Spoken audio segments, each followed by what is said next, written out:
السلام علیکم۔ ایک مرتبہ اللہ پاک نے حضرت اسرائیل علیہ السلام سے پوچھا کہ کیا تجھے کسی کی روح قبض کرتے وقت کسی پر رحم بھی آیا ہے؟ حضرت اسرائیل علیہ السلام نے عرض کیا کہ یا الہی، میرا ہر ایک کی روح قبض کرتے وقت دل دکھتا ہے، لیکن تیرے حکم کی سرتابی کی گنجائش کہاں؟ ہاں، ایک واقعہ ایسا گزرا ہے کہ جس کا دکھ میں کبھی نہیں بھلا پایا، اور وہ ایسا غم ہے کہ تنہائی میں بھی میرے ساتھ رہتا ہے۔ ایک جہاز سمندر میں سفر کر رہا تھا، تیرے حکم سے بھنور میں پھنس گیا، اور اس طرح تھوڑی دیر بعد وہ جہاز تباہ و برباد ہو گیا۔ جہاز میں سوار کئی مرد و زن ہلاک ہو گئے۔ جو مسافر زندہ بچ گئے، ان میں ایک ماں اور اس کا نوزائیدہ بچہ تھا، جو تباہ شدہ جہاز کے ایک تختے پر سمندر کی لہروں پر فقط تیرے رحم و کرم پر بہے جا رہا تھا۔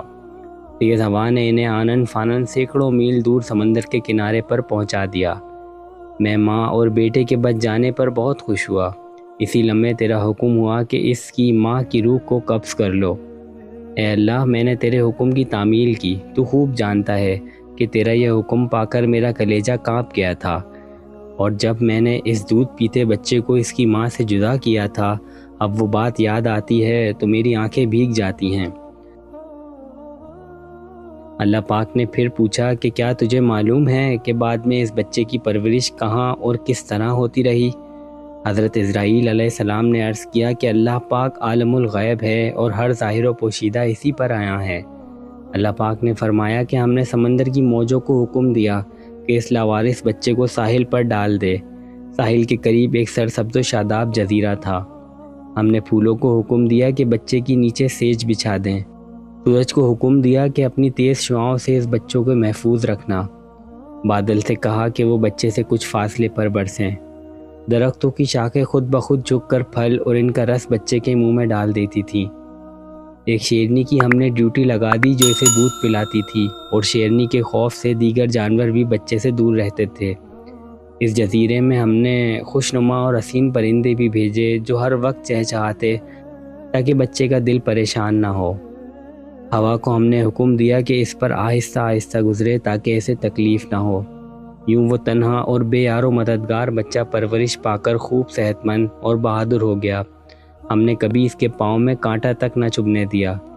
غرض دنیا جہان کی تمام نعمتیں اسے عطا کیں۔ ایک دن ایک بادشاہ شکار کھیلتے ہوئے اس جزیرے میں آ نکلا۔ وہ اس خوبصورت بچے کو دیکھ کر بہت خوش ہوا اور اسے اٹھا کر اپنے محل میں لے آیا۔ بادشاہ کی اولاد نہیں تھی، اس نے بچے کو اپنا بیٹا بنا لیا۔ بادشاہ کے مرنے کے بعد وہ اکیلا تخت و تاج کا مالک بن گیا۔ غرور اور تکبر سے ہمارے بندوں پر ظلم کرنے لگا۔ ایسا سرکش نکلا کہ خود خدا بن بیٹھا۔ اپنے بت بنوا کر انہیں سجدے کروانے لگا۔ خاک کا وہ پتلا ہمارا شریک بن بیٹھا۔ آخر ہم نے اس کی بہتری کے لیے اپنے خلیل حضرت ابراہیم علیہ السلام کو اس کے پاس بھیجا، لیکن اس نے انہیں بھی آگ میں ڈال دیا۔